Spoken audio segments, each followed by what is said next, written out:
Hey, good evening, everyone, and welcome to this evening's Founders Day lecture.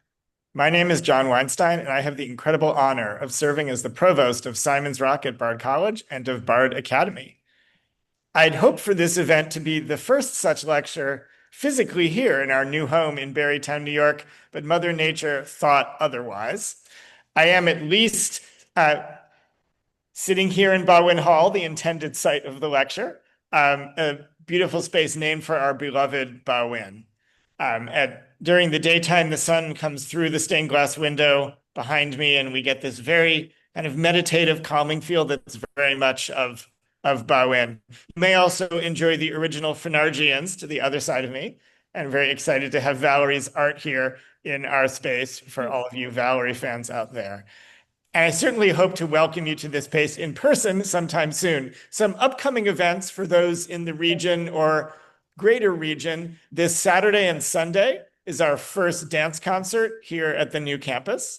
And that's actually right here in Bowen Hall. And then the following Friday night is our theater showcase, also here in the same space. So if you'd like to pay a visit and see a show, we've got two opportunities in the coming weeks. So we first celebrated Elizabeth Blodgett Hall's birthday as Founders Day in 2020 on what would have been her 111th birthday. I do want to note for the historians out there, her actual birthday is November 16th. But this year that was on a Sunday, so we decided to extend Betty's birthday season a bit. We hosted our first Founders Day lecture in 2022, so in the third observation of Founders Day. And that was delivered by Joan Countryman, the founding leader of the Oprah Winfrey Leadership Academy for Girls in South Africa, among other achievements in education. Since that time, we've welcomed other Founders Day speakers. In 2023, Afghan Olympic athlete and supporter of Afghan women's education, Friba Rezayee. And then last year, on what was I believe was it the day after Election Day or maybe the Thursday of that week? Vermont Congresswoman Becca Balint came to be our Founders Day lecturer, and certainly we've seen Congresswoman Balint doing all sorts of things since then, so we're excited that she graced our Simon's Rock community. This year we went sort of a little more in-house, though also outside, because we will be welcoming a former colleague of ours who has moved on to other spaces actually rather nearby. Dr. Maryann Tebben is an accomplished professor, scholar, and author, and now the dean of the School of Liberal Arts and Food Studies at the Culinary Institute of America, or CIA. I know there's another CIA. She doesn't run the food studies there, or does she? How would we know? The CIA is located just down the road from Simon's Rock's new location, actually probably about 25 minutes, literally kind of straight down almost. So at this time of great institutional transition, to have a longtime friend nearby in our new neighborhood is wonderful pedagogically, professionally, and personally.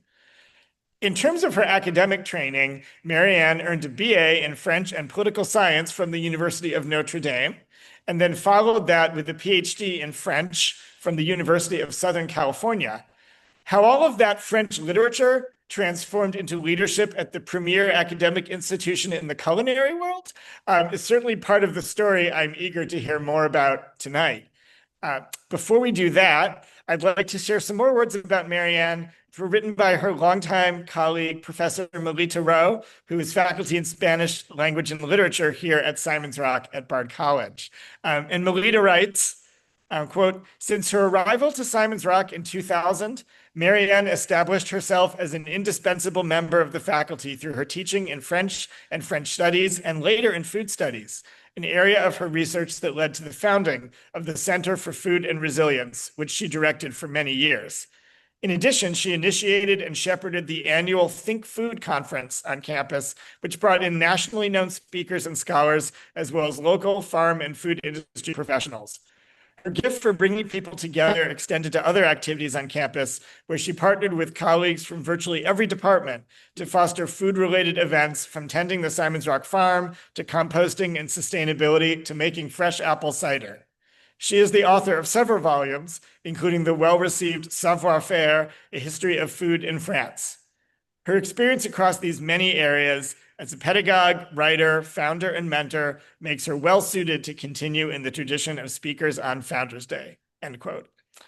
The not so clear relationship between her degrees of study and her current job is, in my view, a quality that makes Maryann so Simon's Rock, even if she's now a culinary agent with the CIA. She is a rocker forever. And now let's learn more from Maryann Tebben. Thank you, John. It's so flattering. And Melita, I see you're out there. I wish I was there with you. Thank you so much for those kind words. I do feel like I'm still a rocker. It's a little strange to be outside of the circle, but I'm gonna come back in. I'm gonna come over there and visit. So thank you so much, John, for inviting me. I'm really honored to be here and to be talking to all of you. Wish I were there in person, but it's good to see you all virtually. So I did want to talk to you about how I did end up going from French PhD to CIA, the other CIA, the good one. So I want to show you some things and talk while I do that. So everybody can see the slides, I hope. Yes, great. All right, so that was a really lovely list of previous speakers. I don't know that I'm in that good company. I am in their company, but that's a pretty prestigious list. I'm part of it, I'm glad to say. And I want to talk today about educational pioneers because you all are educational pioneers, and I feel like I'm one of them. And I feel like I found this link between Elizabeth Blodgett Hall on the one hand and the founder of CIA, Culinary Institute of America, and there's strange parallels and connections that I want to talk to you about. So let's start here.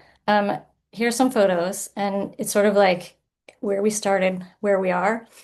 These are people you may recognize. Elizabeth Blodgett Hall on the far left, Frances Roth in the center. She's the founder of CIA. I'll talk a lot more about her in a second. And Catherine Angel, who co-founded and served as the first chair. And then there's me out in a field. So what, what is a French professor doing out in the middle of a field? These are questions I will try to answer.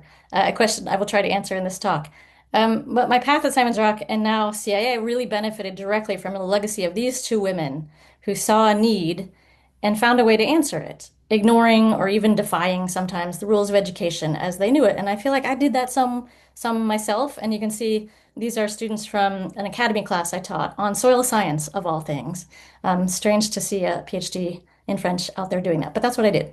So I want to give you some background about Simon's Rock. Some of you already know this, and I hope it's a good reminder for where you are, where you've been. So in 1964, Simon's Rock then, and since then, as some of you know, it's been Simon's Rock of Bard College, it's been Simon's Rock of Bard, it's been Bard College at Simon's Rock.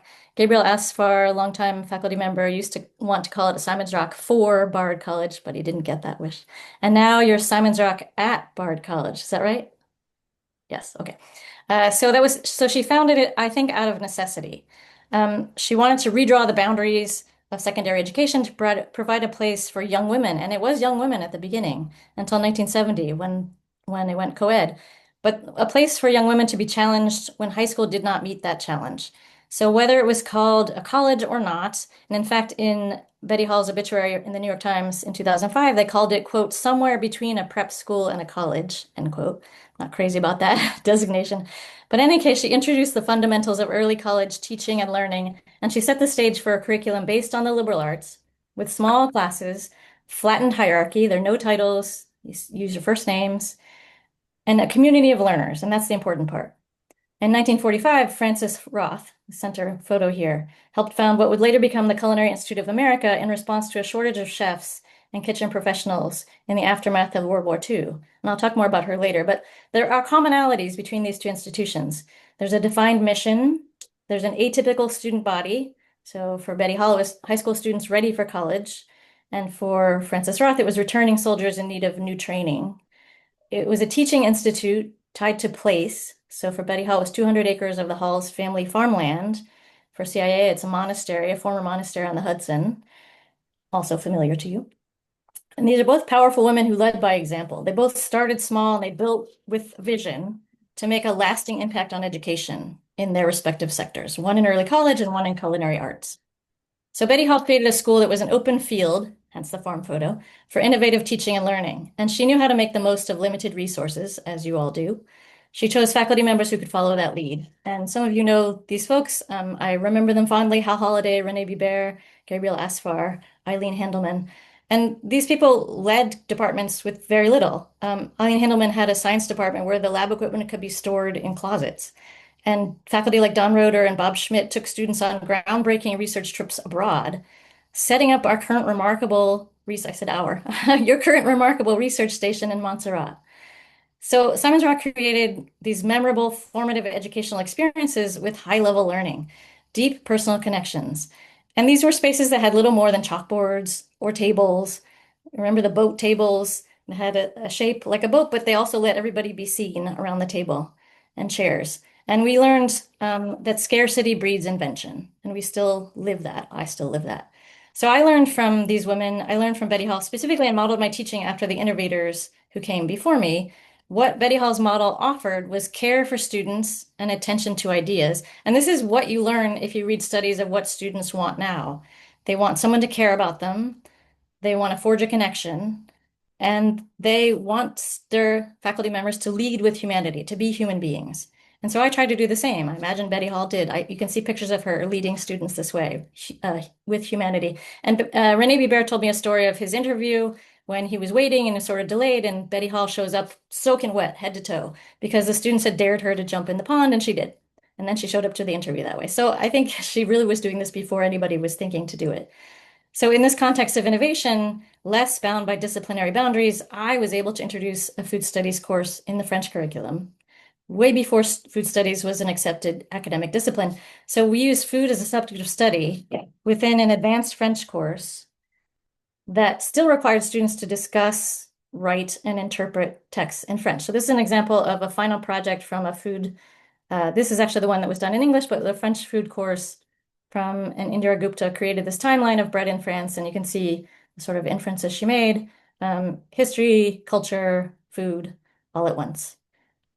So once we started there, the natural next step was to incorporate cooking and eating in those French food courses that were the beginning. So we took field trips to Rubiners. We went to Bazalien's for brunch in French. It's easier to do when you have a small class, when you can use the college transportation for free, and when you live in a small town, or at least the college is in a small town. So I wonder about that, whether Betty Hall chose the right place to put a small college or if the town grew to meet the college. But in any case, it worked really well. Experiential learning is a buzzword now and is prioritized in STEM and business curriculum, but it has a place in liberal arts teaching too, and we do that, and we did that. In those first French classes, students could replace a presentation by cooking a dish. So they could share that dish and make a presentation while explaining what that dish has to do with French history and culture. So now we have research showing the benefit of project-based learning, of how the brain processes hands-on work differently. But what I knew is that food made people happy. And the students thought they were getting off easy because they could cook instead of creating a presentation, but in fact, we all benefited much more from it. So we go from there to these people you might recognize. I expanded the food studies curriculum to courses that were not in French, including the Introduction to Food Studies. This is the right-hand photo. So we're out in the Simon's Rock farm making sauerkraut because we had picked the cabbage right out of the field and cut it up right there. We're also making pickles, if you can see. And that book on the table, Food Studies, was the textbook we used. And so the model was half classroom discussion and half cooking. I always wanted but never got that teaching kitchen. But if it makes you feel better, John, the liberal arts faculty at CIA also don't have their own kitchen. And I was just today touring a kitchen that might be there someday, but is not yet. So we used the spaces we had. Blodgett Hall, the dorm kitchens, red brick kitchen, the White House kitchen, and then there was the farm. And so here, this other picture on the left is the campus apple tasting on family weekend, because we also use the campus. There's food there. There's black walnuts. There on the old campus, apples, pears, and we bought this cider press. And family weekend, every family weekend, we'd have a cider press and we'd have apple tasting to use what was there. So when a donor offered to help us build the Center for Food and Resilience, I took on the farm, helped by an actual competent farmer. And this is, oh, I skipped ahead a little bit. These are other farm visits we did in the food studies courses. In the very first food studies course, we took some trips to Woven Roots Farm in Tyringham and Skyview Farm to have the farmers tell us how it is to be a farmer, to teach about sustainability in a visible way. This is experiential learning again. So it was never, a Center for Food Studies was never a physical place so much as a collaboration. of internal and external players. Um, the farmers were exemplary teachers. They modeled sustainability. And when I taught soil science in the academy, which is the middle slide there, the middle photo there, I depended on help from the biology faculty and the botany faculty to troubleshoot experiments and provide equipment because French PhDs do not normally use pH meters or autoclaves, but we can be taught. And so this collaborative teaching and blurred curriculum is another outgrowth of Mrs. Hall's legacy. We don't reside solely in our discipline, but we belong to a community of learners. I did cheesemaking demos in classrooms. Farmers let us visit and understand labor, profit, land management, technology. We saw robot milkers at a dairy farm. Food studies then became a concentration, and this is an example. So you have Highlam Farm in Lee, and the cheeses on one hand that we learned all about, and then the curriculum in food studies, which came about much later. And it became a part of a number of pathways that students could take, and you can see the interaction of the different departments in this curriculum. We have core courses in environmental studies and geography and food, in learning resources, and then another food course, several food courses, environmental studies again. So it really was a collaborative effort that I think was built on what Betty Hall founded.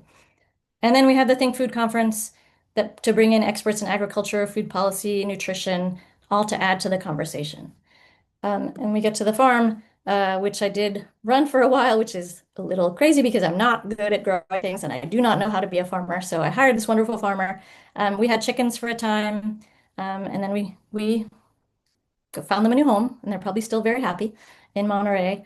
And then we had farm stands several summers in a row.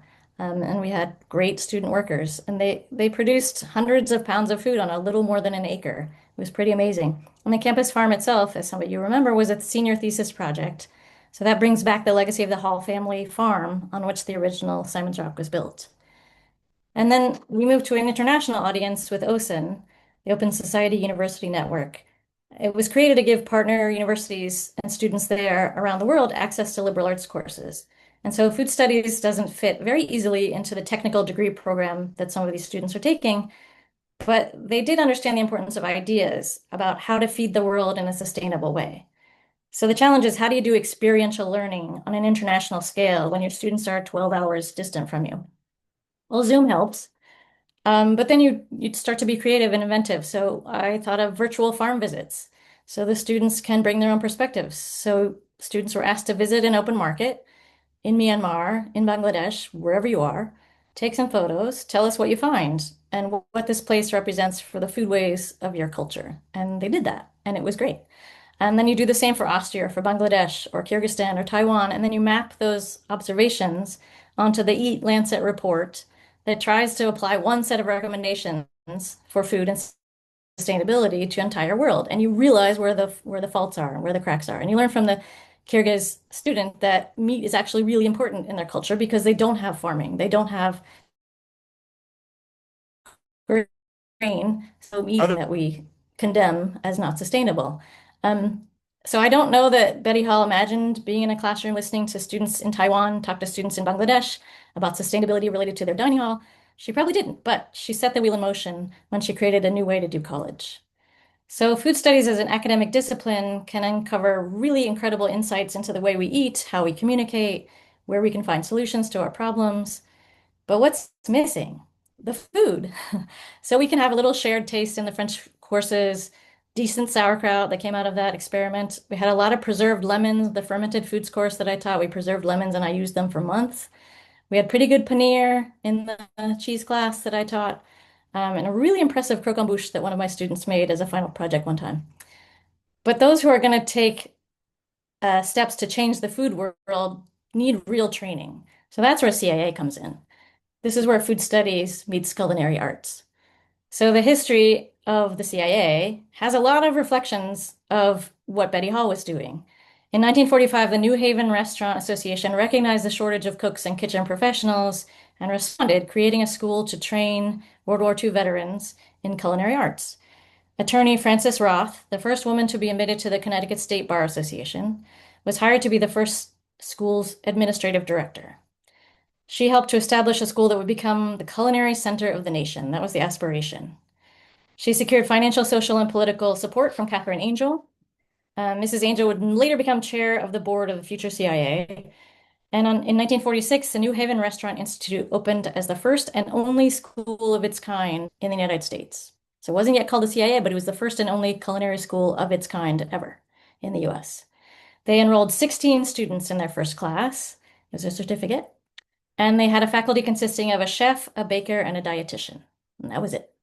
And their original mission statement committed to educating both men and women in the culinary arts. And that was a commitment that was unique at the time because most culinary schools wanted to teach men, professional culinary schools, and most women did home cooking. So to have both men and women was important. That mission was implemented within the first few years and it's accelerated ever since. So unlike many higher ed institutions, especially liberal arts institutions, they skew more female, and most kitchens skew more male. CIA currently enrolls an equal number of men and women, of male and female students, which is unusual. So in 1947, the school moved to a mansion next to Yale University, changed its name, and in 1951 became known as the Culinary Institute of America. So by the time Frances Roth retired in 1965, 1 year after Betty Hall found Simon's Rock, the CIA had increased its enrollment to 400 students, had a $2 million budget, and in 1970, with more than 1,000 students, they moved to a former Jesuit monastery in Hyde Park, and they renamed this building Roth Hall after the former founding leader. So the CIA offers an associate's degree, much like Simon's Rock, first conferred in 1971. It's the first culinary college to be authorized to offer an associate's in operational studies in culinary arts. In 1973, the first on-campus restaurant was established, and now students at all of our campuses, and we have 4 campuses, New York, California, Texas, and Singapore, and every student there works front of house and back of house at these restaurants. In 1990, we had our first class of students in the new associate degree program in baking and pastry. In 93, the Bachelor of Professional Studies in Culinary Arts Management and the Bachelor of Professional Studies in Baking and Pastry Arts were added. And finally, in 2014, the Bachelor's degree in Applied Food Studies, and that's where I reside. And in 2016, we also added a Bachelor's in Food Business.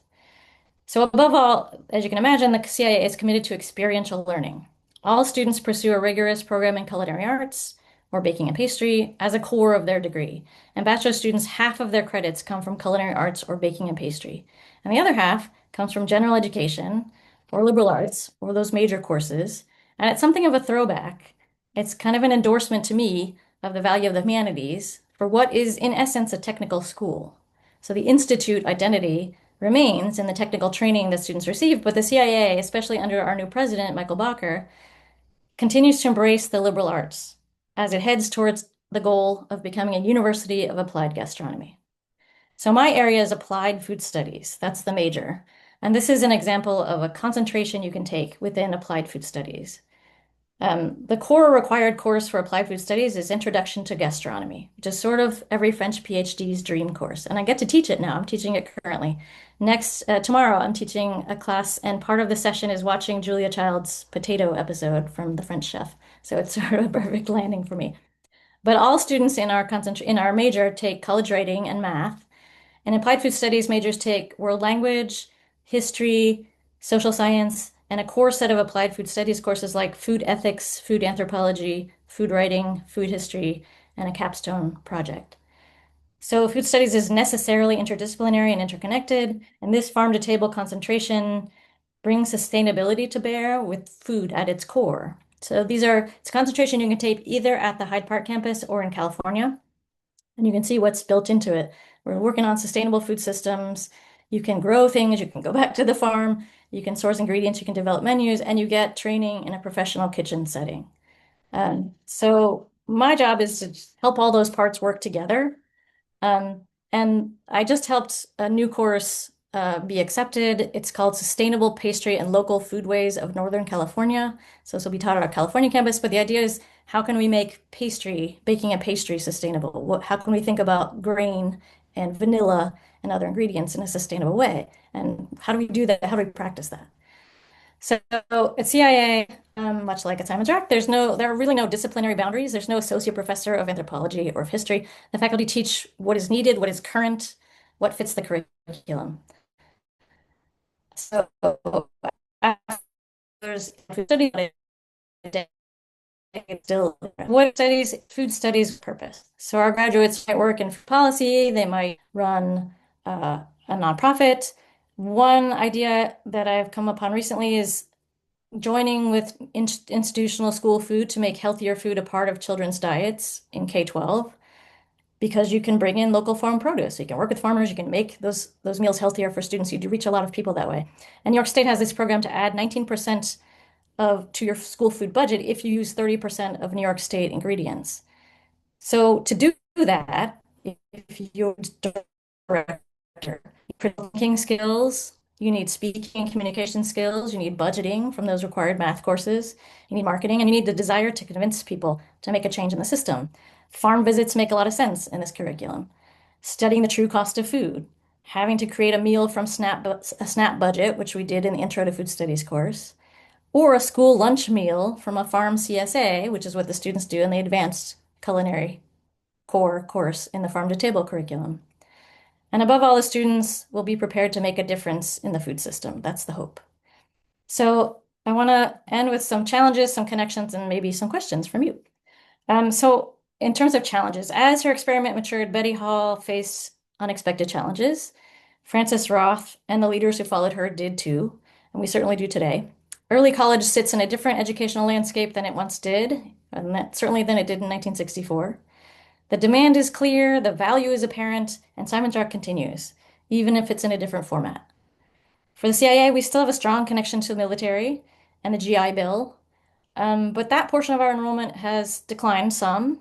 The number of non-traditional students we used to have has declined. Formerly, you used to have 2 years of work experience before you could be admitted to CIA.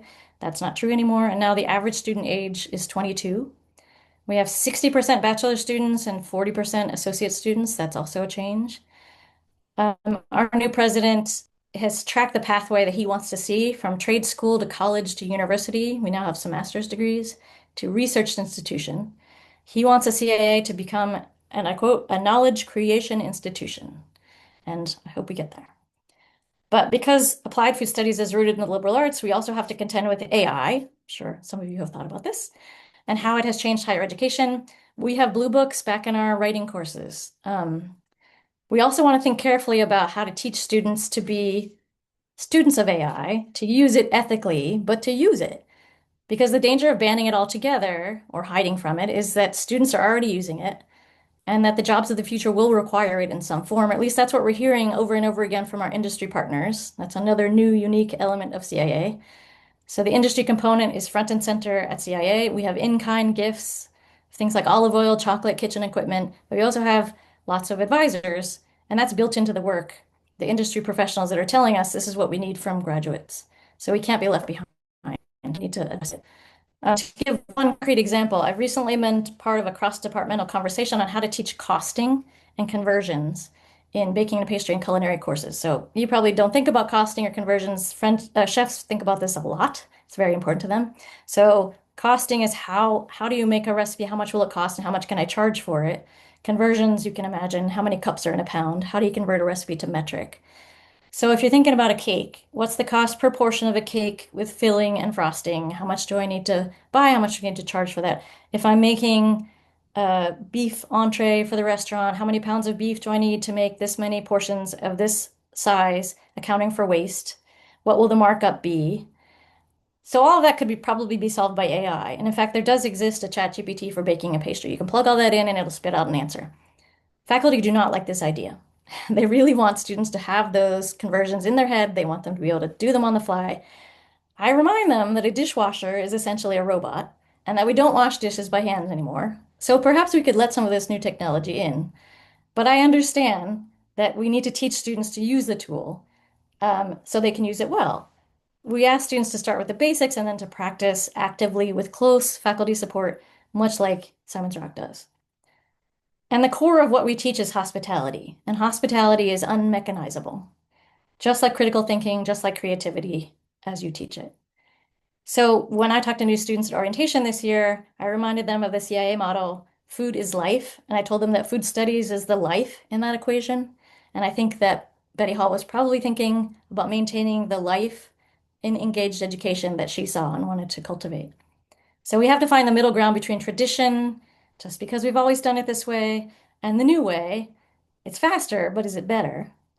Simon's Rock is just over 60, CIA is just over 75, but we both fall prey to that draw of the old ways.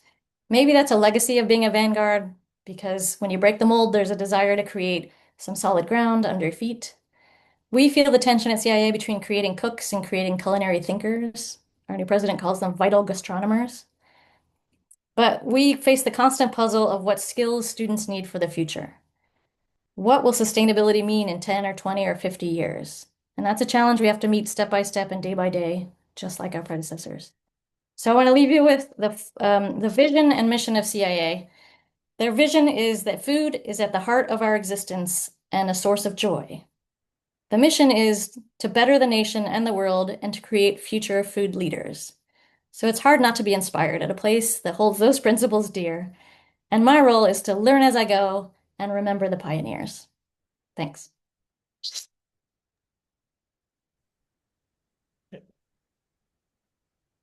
All right. Thank you so much, Maryann. I've learned a great deal. I know that I have questions I want to ask, but I'm gonna at least let others do some of those first, though I do have some that I want to get in there. So we are in a small group, so you can certainly unmute yourself and ask your question. I'd be happy to ask it for you, though it's great to actually hear the voices.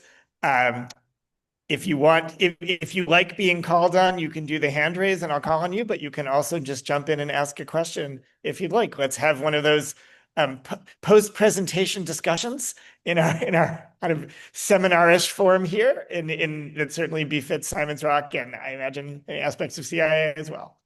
So who'd like to go first? Hi, Valerie.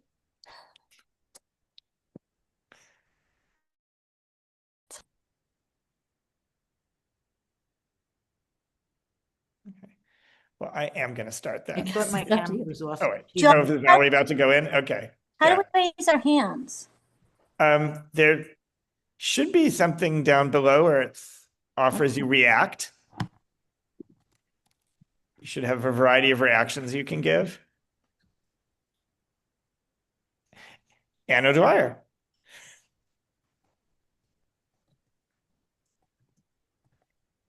You need to unmute. I don't want Valerie to be mad at me. She was first. Oh, Okay, so we'll go with Valerie first. I didn't have a Valerie. question. I didn't even know you guys could see me.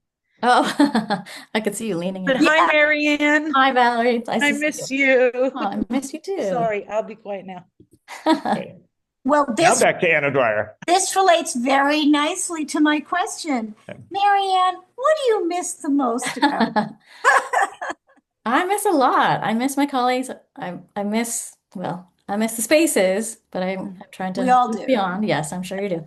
No, there's a real collaborative feel at Simon's Rock that I'm happy to have found at CIA as well, but it's not the same because you're not, I really do believe in that solidarity that is built of scrappiness when you don't have a lot and you have to make do. I think we all did that really well. Yeah, there's a lot of similarities. I was struck when I was preparing this talk, the kinds of students that I really enjoyed at Simon's Rock that I am finding here now too. I mean, there's a very different sense of sort of formality. Hospitality comes with that. So I don't know if I really liked both being called by my first name, but now people are very afraid to call me anything but Dean Tebben. So that took some getting used to. Yeah, so there's a warmth to both places that I really liked. But I did like the collaborative. Can I ask a follow-up question? Yeah. Whose fault is it that we haven't had lunch or dinner yet? I'm just Yeah, I think wondering we who- share the I don't know. share the blame there, Anne. No. We'll figure it out. Okay. Yes, I would love to. Yep, same here. Okay, thanks. I guess next is Jake, Jake. Hi, Jake. who turns out to be Helen. Hi, it's Helen. I am wondering on this Founders Day lecture about what you felt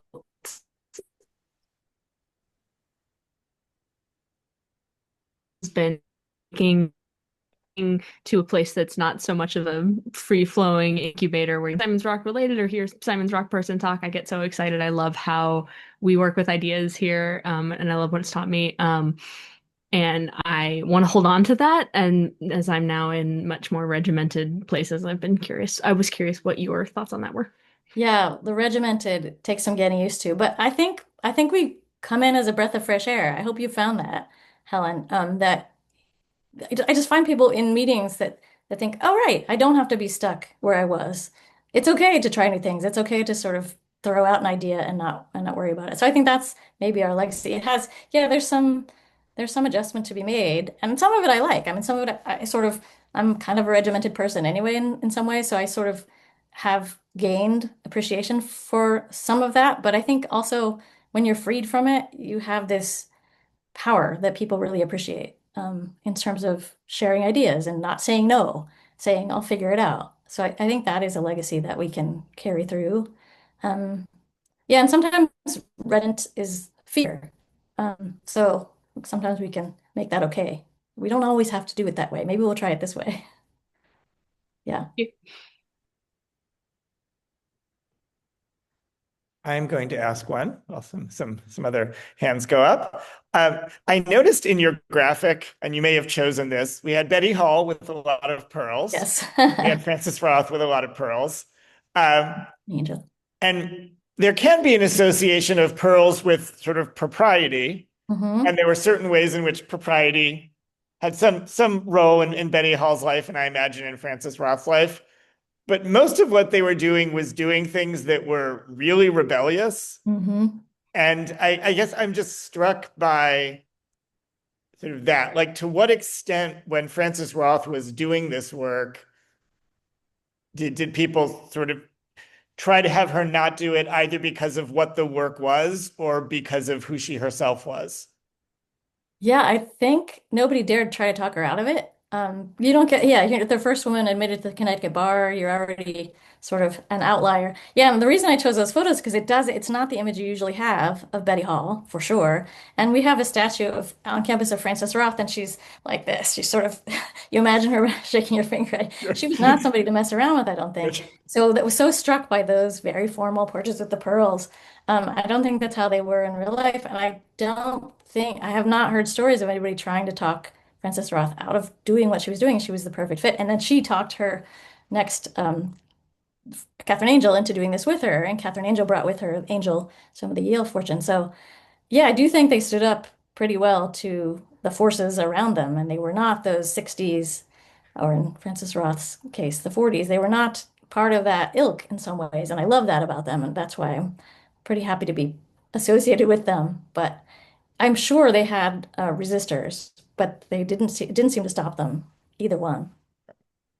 All right, thanks. Next is Brenda. Hey, Maryann, it's great to see you. Wish it could be in person. Yeah, me too. Yeah, but it's also nice to see so many names, some for alums and others who've had a chance to come back. So I guess there's some advantages to the online world. I did want to ask, when you were, as you talked about the creation of food studies at Simon's Rock, you were, as you said, like pushing the envelope, for a French professor to create this new concentration and this new area of study was something that was new, even in a place that thinks of itself as very experimental. Was now that you're at a place where food studies is sort of, it seems it's more, firmly part of the curriculum. Where do you push now? Like, where are you out there on the vanguard? Because it seems like a place that you're very comfortable. Yeah, I can't stop can't help myself. Yeah, it's interesting because it was creating things from the ground up, and yeah, Simon's Rock is always a place of innovation. At CIA, there's more regiment to that structure. So I think where I'm pushing now is, well, my goal is to have applied food studies students jobs outside the industry, so not be chefs. So this is where I think where I'm going to get in trouble, but I don't care. So we have students come and they are getting the culinary training, and they could very well be chefs. They can all have a job as a chef, as a line cook when they leave. They don't all want that. and I want to help them do something else. So I think that's where I'm finding the place to push is that I'm going to find these other ways for them to use that culinary training and be part of the thought leader, or be part of the other side of culinary. And they're, I think they're into it. I mean, I have a student in my class right now that I'm teaching, and she told me she got into Smith, decided to go to CIA because she wanted to do sustainability, and she couldn't really see how she could do sustainability in the way she wanted, except at CIA, because she could get that culinary training and then really apply it.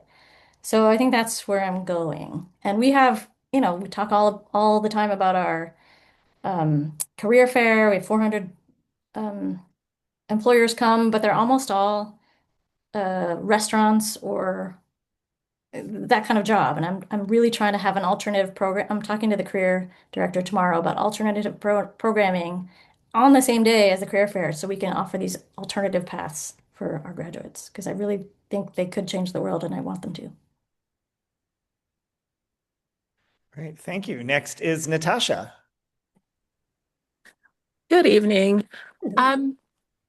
How has your work as a French professor and in an environment like like Bard College at Simon's Rock informed your work at CIA? Hmm. That's a good question. So when I took the job and got to campus, they said, "Oh, we're so happy you're here because you're one of us." And I thought, "How am I one of you?" The applied food studies faculty, they're not chefs. They're not people trained in culinary. They're trained in academics. So what they really liked was that I had taught in food studies, that I had a background in French, that I published books on French food. So I think that's the connection. Also, CIA still has a 2 semester language requirement. So some of my faculty in languages really appreciate that finally they have somebody who understands their work. So that has also helped sort of pave the way here. But I think what they liked is that we have a lot of industry professionals who come to teach, and I'm not one of them. I'm one of the few true academics coming from a purely academic pathway. So I think that's really helped a lot, and especially in what I want to do, and gain respect for the liberal arts side and the food studies academic side. So, and I think I will use my French because there are quite a few French chefs who work there too, and I plan to I plan to spend time with them. Great, thank you. Next, now it's Jake. Oh, I never know Jake who's is going to appear behind this. It is actually me this time, yeah.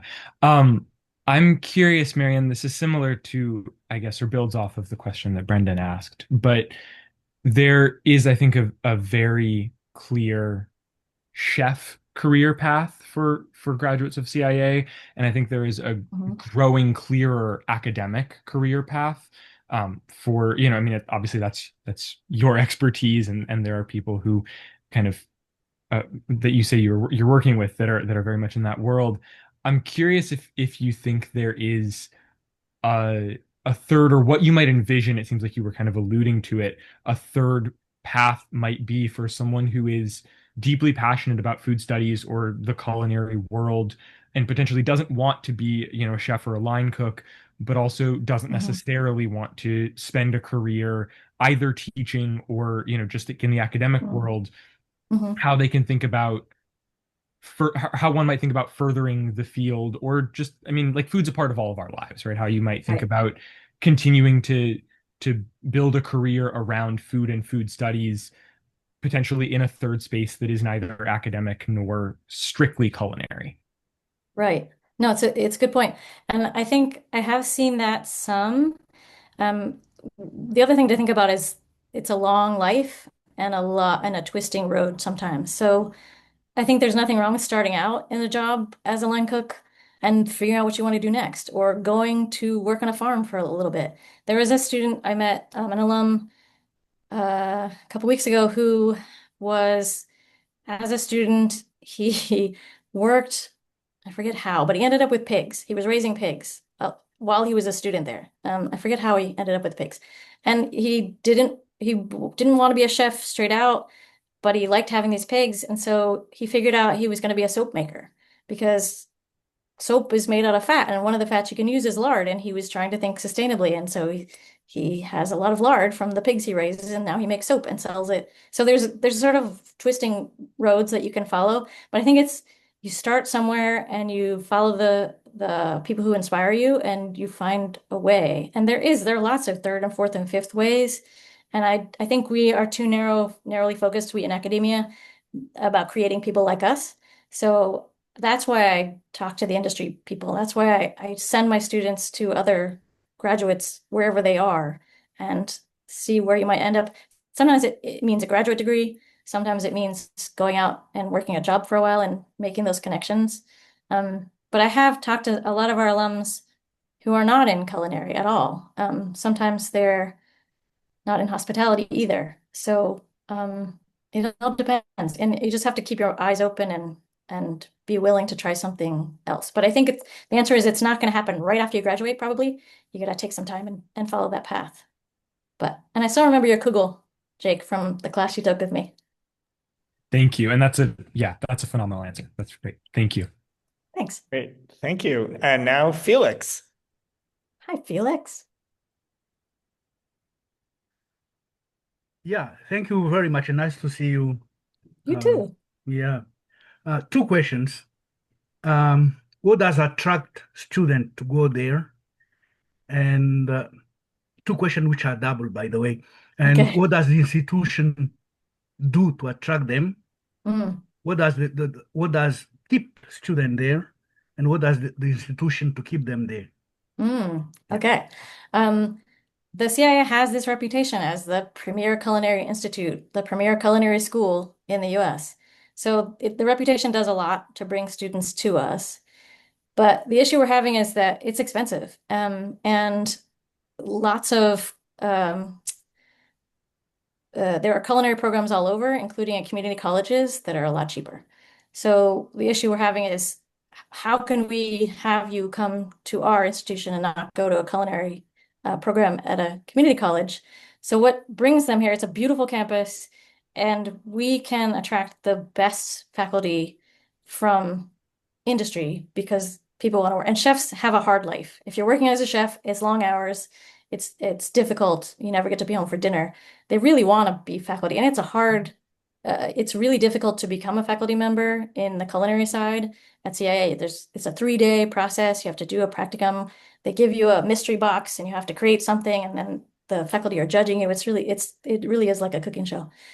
So I think the faculty really have the reputation that students are looking for, and then you have at most they're called lab courses, the culinary courses, it's 18 students. That's the most you could ever have in a kitchen. So you're working directly with this phenomenal chef. So you are learning. And I think we have the reputation for giving the best training so that you will get a job because the people who are looking for employees know the reputation of CIA. So what we do to keep them there is we're not as good at this as other colleges, is try to create a college atmosphere because it's very intense and it's also compressed. We have a fall, spring, and summer semester, and they're full-time. So you don't get a summer break, you get 3 weeks. You don't really get a spring break, there's 4 days. So it's quick because we want people to go through. So it's really intense. I think what we're trying to do is build out a little more space to be a college student. That's something we don't do as well. And then, just keep trying to innovate. So we realize that not everybody wants to be a chef. So we have these majors that allow you to do something. You have the culinary background, but you have something built onto that, business or applied food studies. We also have a culinary science degree.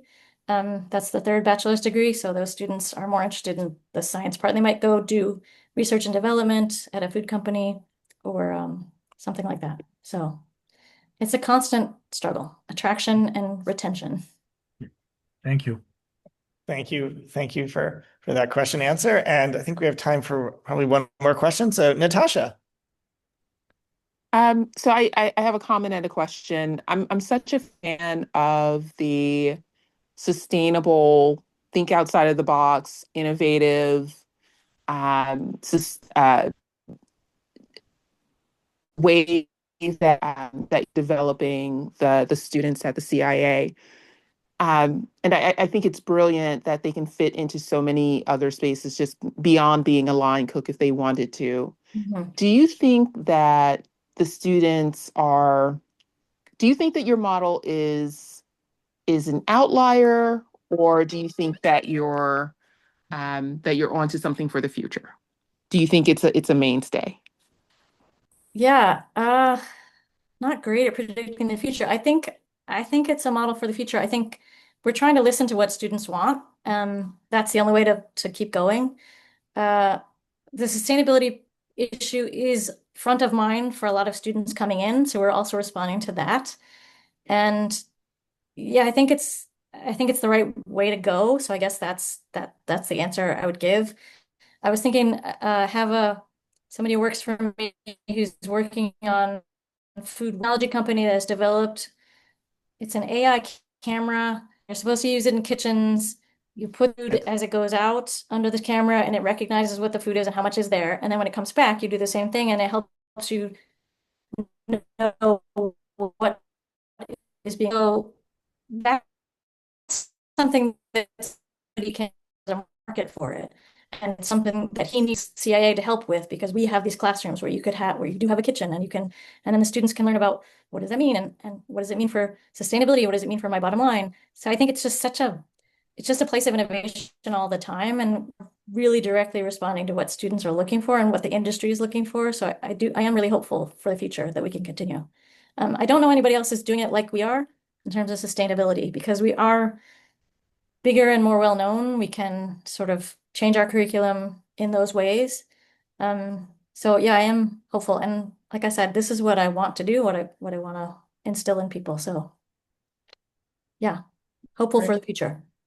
Thanks. And I am going to throw in one more. This is a question that came in through our chat from Jennifer. Do you have courses in food writing a la MFK Fisher or Ruth Reichel? Yes, we do have courses in food writing. I don't know which models they use, but we have food writing. We also have food photography. So we are thinking about the creative arts. MFK Fisher and Ruth Reichel, probably. I'm trying to think of, I sat in on that class and we were reading a book whose name I'm not going to remember now. But anyway, yes, we absolutely do have courses on food writing. And students are asking for more. We want to, again, that's that college experience. We want to give the students more of those. Oh, Jenny? Right. Yeah, we'll create the next recipe developing. Is that something that would be in a course? It's not a course by itself, but it certainly is part of a course, part of many courses. Culinary Fundamentals is the basic course, and then you move on from there.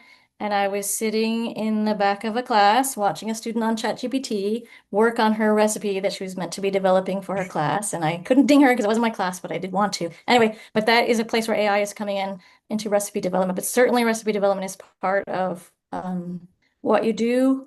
And it's often part of the capstone course that you create a recipe or even a menu to show your skills. Definitely. And AI is coming in there, whether we want it to or not. And just to kind of take the host prerogative to do the final one. As someone who perhaps interacts with food a lot through watching food shows on TV, are there students who go to CIA because they want to be the next Food Network star? Absolutely. Yes, they definitely do. I was at the board meeting and I met Sarah Moulton, who is a Food Network star, and she's an alum, and it was really fun to see her. But yes, we do have students like that. Next Gen Chef, if you haven't seen it, is on Netflix. You can watch CIA students in action. They're not all CIA students, but it's set at the CIA. It's a cooking competition. And we have lots of ways for them to practice. There's something called the Try Wizards competition in the fall, and that's exactly what it is. It's a competition where you get to, I don't know what you get to do, but lots of things, and then you get to be crowned champion. Yes. Got it. Well, and I will say with that search process, if you ever feel you need outside academics to help select the chef faculty, I know a provost just down the road at a different former Jesuit monastery or seminary who'd be happy to come down and taste the food. You might be available. I certainly want to do one for the academic team. I'll keep that in mind. Do you prefer pastry or culinary? Because I could. Oh. Yeah. Probably pastry, but I'm very open to all disciplines. Okay, great. I'll let that be known. This has been so fantastic. I didn't know when I made this invitation all the ways in which Simon's Rock and CIA would be really interesting kind of paired examples. There's a great kind of there's a lot to learn from looking at a place that has some intersection with what you do, but then does it in a totally different area. So that's certainly something I'm interested in pursuing and learning a lot more. And really excited to see you doing this work. I also think this is kind of a good score for the Simon's Rock diaspora, right? Yeah. Spread out, I mean, from various points. It's great to see a lot of alumni here as well. So, really excited to see the work of Rockers and the way that we change the world in all sorts of places. So this is just such a great evening. Again, while we had to go in this format, it is so great again to see so many participants from all over coming to join us tonight. Again, certainly encourage everyone to come when the weather is less inclement to visit us here at our new home. Come have lunch with us in our new dining hall. Hang out with some Rockers.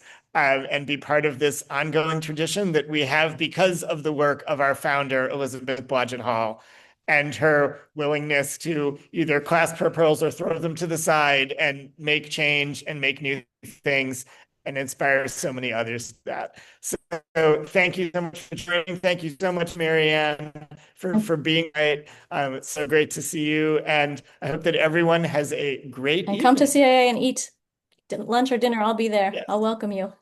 Nice to see you all. Absolutely. We'd love to do that. Be well, everyone. Eat well and have a good evening. Bye. Thank you.